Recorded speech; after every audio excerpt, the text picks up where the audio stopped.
Riyad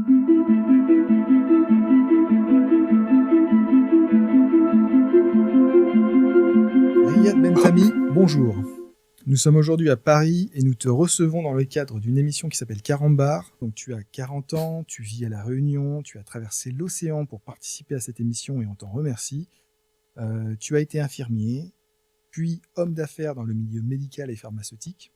Et cette année, signe d'arrivée de ton premier roman qui s'intitule Karénine. Donc te voilà bientôt auteur. Est-ce que tu es d'accord avec ça ? Mais je suis totalement d'accord. Eh bien écoute, c'est parfait. Donc sans plus tarder, je te propose de tirer ton premier carambar. Allez. Hop. Je te sais assez critique sur la version de l'histoire enseignée à travers les manuels. Selon toi, comment justement s'écrit l'histoire dans les écoles françaises ? L'histoire qu'on nous propose est un fragment d'histoire et très européocentré. D'ailleurs, dans nos cours d'histoire, on a tous eu affaire à cette segmentation. La préhistoire, le Moyen-Âge et la Renaissance, telles que nous les connaissons en France et en Europe, ne veulent rien dire en Chine ou en Afrique ou en Amérique du Sud. L'histoire est balisée différemment. L'Égypte antique nous apprend que l'Égypte antique, le temps des pharaons, des pyramides, appartiennent à l'histoire méditerranéenne, voire européenne. À aucun moment dans un livre d'histoire on va nous dire que l'Égypte antique, les pharaons, appartiennent bel et bien à l'histoire d'Afrique. Le fragment d'histoire est réel, mais incomplet. Pourquoi est-ce qu'on ne raconte pas, pourquoi est-ce qu'on ne présente pas l'histoire sous le prisme africain, sous... On a besoin d'un récit national, être fort. Et c'est aussi, je pense, l'une des raisons pour lesquelles on va proposer un morceau d'histoire. Mais est-ce qu'un morceau d'humain est un humain ? Non. Et dans Karénine, c'est ce qu'on propose. On va aller chercher l'autre côté de l'histoire. On enregistre ce podcast en mai. Le 8 mai, on a célébré la capitulation de l'Allemagne nazie, moment de victoire et de fête. Ce même jour, le 8 mai 1945, dans un département français situé au sud, qui était l'Algérie, qui était à l'époque 3 départements français. Aujourd'hui, le 8 mai 1945 est synonyme de deuil national, puisque c'est la date du début des massacres de Sétif, Guelma et Kherrata. Perpétrés par qui ? Pas par des nazis, ni par des fascistes, mais bel et bien par l'armée française, le même jour. Donc, ça, c'est l'histoire. Il ne s'agit pas d'attribuer des bons points ou des mauvais points. Il s'agit de voir, d'ouvrir le spectre du récit. Si je me permets de pousser le bouchon un peu plus loin sur cette question, est-ce que tu penses qu'on peut accéder justement à une vérité historique objective ? Ou bien est-ce que les souffrances, les rapports de domination et les mémoires collectives empêchent cette neutralité ? Évidemment, prenons la Shoah, sujet sensible. C'est un génocide qui était abominable. Il est aujourd'hui largement documenté. Nous avons des récits de survivants. Nous avons même des vidéos où on voit l'ignominie, où on voit la souffrance de ces personnes-là. Mais d'autres génocides, je pense à celui des Héréros en Amérique du Sud, génocide arménien également, ou même tasmanien. Charles, le dernier tasmanien, est mort en 1877. C'était une tasmanienne. Il n'existe plus de Tasmanien aujourd'hui sur Terre. Le peuple a été anéanti. On a pris le cadavre de cette tasmanienne et les Britanniques l'ont exposé à côté de koalas et de kangourous à l'époque. n'a jamais pu dénombrer et recenser le nombre de Tasmaniens, parce que les Britanniques les avaient classés en même temps que la faune. Incroyable. Mais c'est l'histoire. Mmh, mmh. C'est l'histoire, telle qu'elle est. Voilà. Très bien. Donc, je te propose qu'on passe à un carambar. Ah, on a notre premier carambar rouge, Riyad. Est-ce que tu es prêt? Oui. Ouais, t'as vu que la question d'avant, elle était quand même un peu Mais piquante. je n'ai que des carambars rouge clair et rouge foncé. On découvre notamment que derrière l'entraînement des intelligences artificielles travaillent des milliers d'annotateurs, notamment sur le continent africain, souvent dans des conditions si on peut appeler ça un travail, en tout cas horrible. Est-ce qu'on est en train d'assister à une forme de néocolonialisme numérique? Très bonne question, effectivement. Merci. Question rouge. Oui. Oui. Ce qu'on travaille en ce moment avec l'exploitation des populations du Kenya ou de Madagascar sur ces jeunes hommes et jeunes femmes qui entraînent les IA est similaire à la longue tradition d'extractivisme esclavagiste de l'époque. Mais aujourd'hui, on ajoute quelque chose de nouveau, c'est l'invisibilisation de ces peuples-là. Aujourd'hui, quand nous utilisons ChatGPT ou Claude, nous ne voyons pas le malgache ou le kényan qui travaille derrière. Et ça, c'est une nouveauté. Alors qu'à l'époque, on avait conscience effectivement de l'esclave et de ce qu'on pouvait extraire. Là, tout est virtuel. Et donc, au néocolonialisme, on a aussi l'invisibilisation. Qu'est-ce qu'on peut penser justement lorsqu'on exploite des populations qui sont historiquement marginalisées pour aujourd'hui, en plus, créer des contenus qui ne les incluent pas? Mais c'est la fabrique de l'histoire. C'est le thème central du roman. J'écoutais une intervention de Michel Onfray dernièrement qui disait que certaines cultures africaines étaient des sous-cultures. Mais j'avais envie de répondre à Michel Onfray que les bâtisseurs du temple d'Angkor ou des pyramides, ou même du temple du soleil, n'ont pas attendu les colons pour bâtir des civilisations, et parfois même beaucoup plus avancées que les civilisations occidentales à l'époque. Et c'est cette manière de réécrire l'histoire qui est dangereux, et qui, au final, en proposant un fragment de vérité, on peut faire naître certaines idéologies. Et voilà le danger. C'est ce qu'on est en train d'assister. Michel Onfray, si on le parachute sur la banquise, il ne verra que du blanc. Il fera un podcast en disant « c'est très moche, très froid, il n'y a que du blanc ». Mais chez les Inuits, nous avons 30 mots pour définir la couleur blanche. 30 manières de nuancer cette couleur. Donc, quand un occidental ne va voir que du blanc, un Inuit va voir une palette de couleurs qui est aujourd'hui imperceptible pour nous. Au lieu d'apprendre à percevoir le monde comme un Inuit, on va avoir tendance à arriver et à vouloir imposer notre manière de voir le monde. Et là est le danger, puisqu'on installe et on instaure une certaine supériorité, donc une certaine domination. Donc oui. Très bien. Écoute, réponse acceptée. Je te propose qu'on passe à un autre carambar. Jaune. Donc ton œuvre Karénine met en scène un ancien militaire reconverti en contracteur à Madagascar, ainsi que sa rencontre avec une jeune malgache dotée d'une lecture géopolitique aiguë.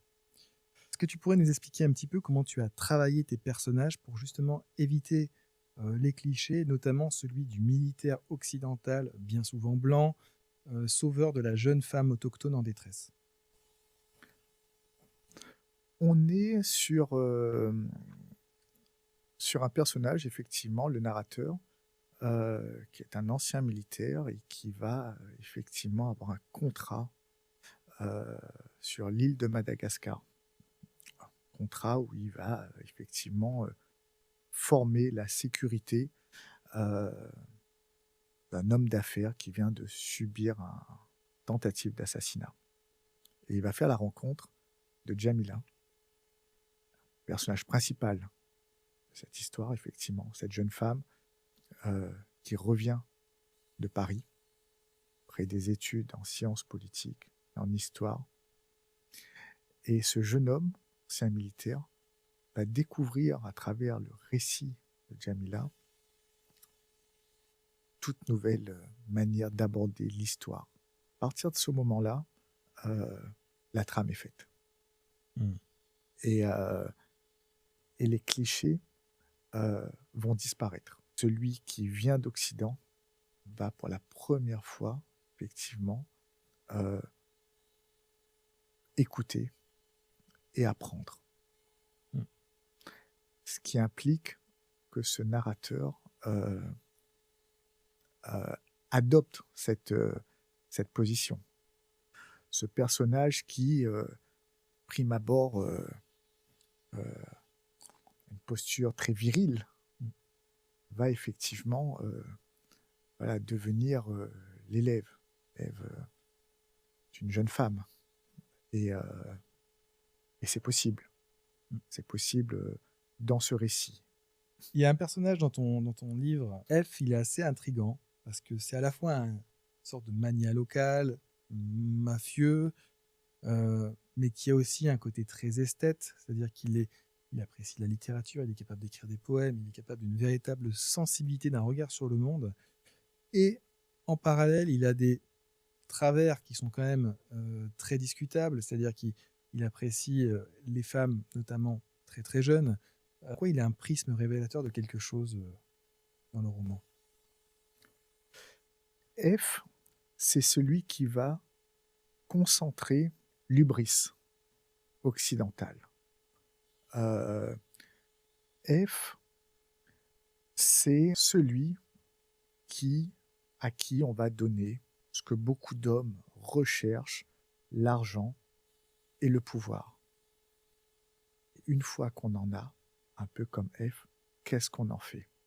La réponse, on l'a aperçue dernièrement dans l'actualité avec l'affaire Epstein, qui a effectivement ciblé les grands de ce monde. On a eu Bill Clinton, Epstein lui-même, et puis des notables du monde entier. On se rend compte que l'homme est-il fait pour avoir autant d'argent ou de pouvoir ou d'emprise sur son prochain? Est-ce que quelque chose qu'on amène à ce niveau-là, on peut s'attendre à quoi? On a vu Bill Gates être très proche d'Epstein. On ne saura jamais sûrement ce qui a été fait sur cette île. Epstein étant mort dans des conditions obscures. Mais ça soulève une question, mais une question sociétale. Est-ce que la société doit donner autant de pouvoir et d'argent à des hommes? Est-ce que tu penses qu'il faudrait qu'il y ait une sorte d'encadrement de la fortune et du pouvoir pour que, dans une société idéale? Mais totalement. Totalement. Je discutais avec un ami et il me demandait effectivement les différences entre les millionnaires et les milliardaires. On avait pris comme unité de mesure le centimètre. Je lui disais, mais 1 million de centimètres, c'est 10 kilomètres. Un bon coureur peut le faire en moins d'1 heure. Mais 1 milliard de centimètres, c'est Paris-Barcelone. Et aujourd'hui, on a des multimilliardaires. Pourquoi? Comment? quelque chose qui est même dangereux pour certains équilibres. Donc oui, moi je suis pour l'encadrement de certaines très grandes fortunes. Arriver à un degré de fortune, ça ne repose que sur l'exploitation de l'autre. Et on doit être attentif à ça. Est-ce que tu penses que c'est un petit peu l'antithèse du capitalisme de dire qu'il faille encadrer justement une certaine mesure la fortune ou le pouvoir? Le pouvoir du capitalisme, c'est de faire croire que tout un chacun peut accéder à la fortune. Et ça, c'est une illusion. Dernièrement, j'ai vu la taxe Zuckman être refusée, qui allait taxer des patrimoines de plus de 100 millions d'euros. C'est quelque chose qui aurait dû passer, mais sans débat. Et c'est pas moi qui le dis, c'est l'économiste Thomas Piketty. Piketty, quand même prix Nobel d'économie. Et ses propos sont cohérents. Pourquoi ne pas taxer uniquement à 2%, ou même peut-être un peu moins, ou peut-être un peu plus? Est-ce que ces personnes ultra riches verraient une réelle différence? Je ne sais pas. Mais je pense que c'est dangereux. Toutes les révolutions, au final, au monde, sont nées de ce sentiment d'injustice. Après, voilà, je pense qu'on est sur un terrain qui est sensible. Très bien. Écoute, merci pour cette réponse. Je te propose de tirer un nouveau carambar.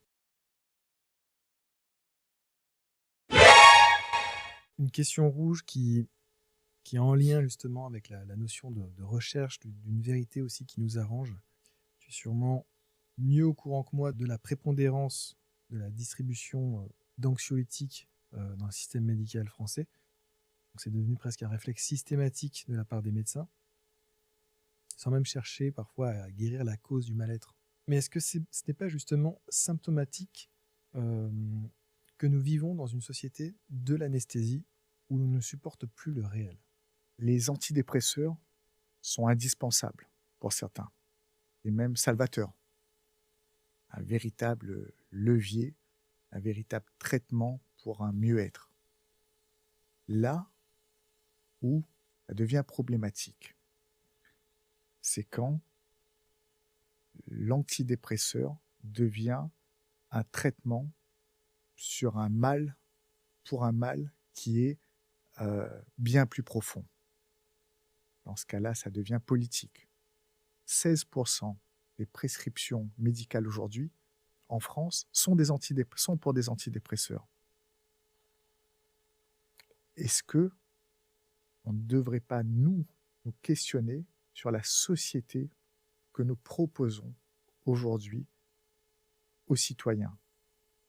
Charles, aujourd'hui, une personne est amenée à prendre 35 000 décisions dans une journée, qui est incroyable. C'est, sur toute une vie, la totalité de décisions que prenait un homme au Moyen-Âge. Dans cette journée, près de 500 décisions sur qu'est-ce qu'on mange et à peu près 1000 sur comment on s'habille. Est-ce qu'on est réellement capé pour vivre dans une société aussi complexe que celle-ci? Et tu as cité effectivement les antidépresseurs, mais la vérité facile, c'est aussi un palliatif. Est-ce qu'on est capable aujourd'hui, dans ces 35 000 décisions, d'accepter des vérités complexes ou des vérités entières, ou la nuance demande du temps. Aujourd'hui, dans un monde où le temps se contracte, nous avons le temps d'un scroll, une vérité qui doit être donnée et absorbée instantanément. Très bien.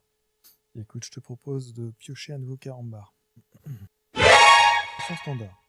Est-ce que selon toi, on vit encore dans une époque qui nous laisse le temps de la nuance dans la réflexion? La réponse est dans la question. On est, n'a plus le temps.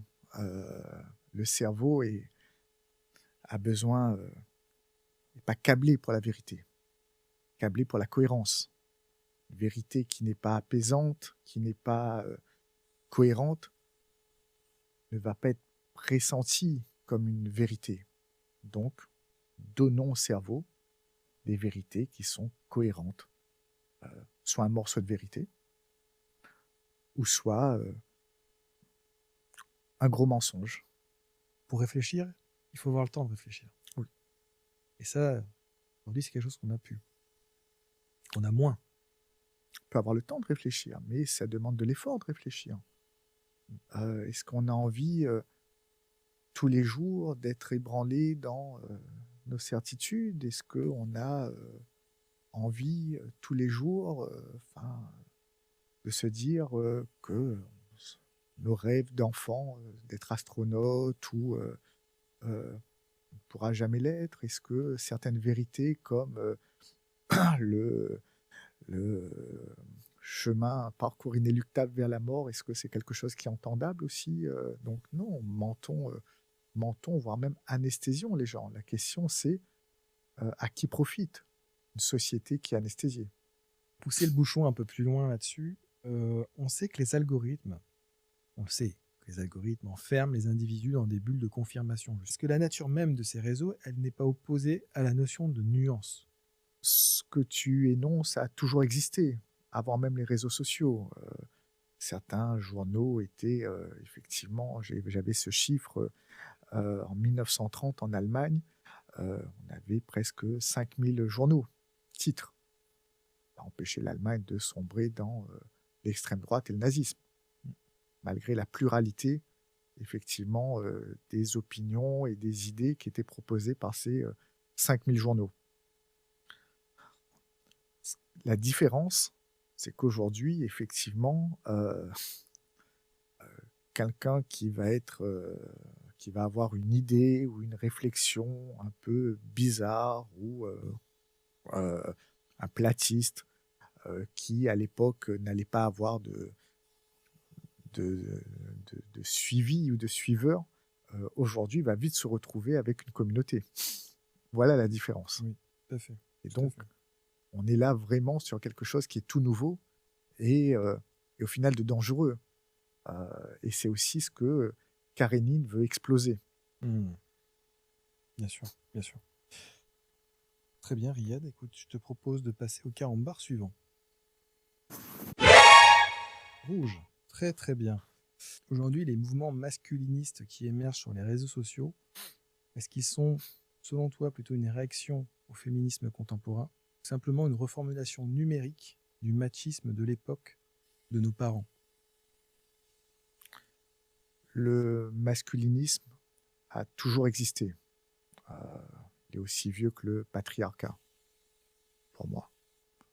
La différence, c'est qu'aujourd'hui, la forme va être inédite. Aujourd'hui, n'importe qui peut ouvrir une chaîne et donner des thèses masculinistes qui va proposer une sorte d'idéal passé et la perte des valeurs et va chercher une sorte de fabrique du bouc émissaire qui va être la femme. Ça a toujours existé. La forme, c'est la communauté qui va s'agréger derrière ce discours-là. Elle va être dangereuse, puisque on va créer un récit qui va être inventé, faux, et certains vont y croire.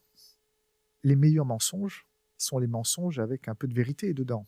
On prend 20% de vérité et on ajoute 80% de mensonges, et par manque de temps de réflexion, par manque d'imprégnation de l'idée, de décantation de l'idée pour en extraire la nuance ou l'essence, on va absorber des thèses qui sont fausses, les thèses l'homme est supérieur à la femme. quelque chose qu'on retrouve, en tout cas dans les grandes thèses masculinistes. Ah bon? Depuis quand? Depuis où? Enfin, l'homme et la femme sont symétriques. La Déclaration des droits de la femme, elle date de 1793, Olympe de Gouges. Qu'est-il arrivé à Olympe de Gouges? Eh bien, elle a été décapitée. Et la femme a dû attendre la moitié du XXe siècle pour avoir le droit de vote, le droit d'ouvrir un compte sans son mari, le droit de travailler. 1793, XXe siècle, près de 200 ans qui séparent ces deux balises historiques. Mhm.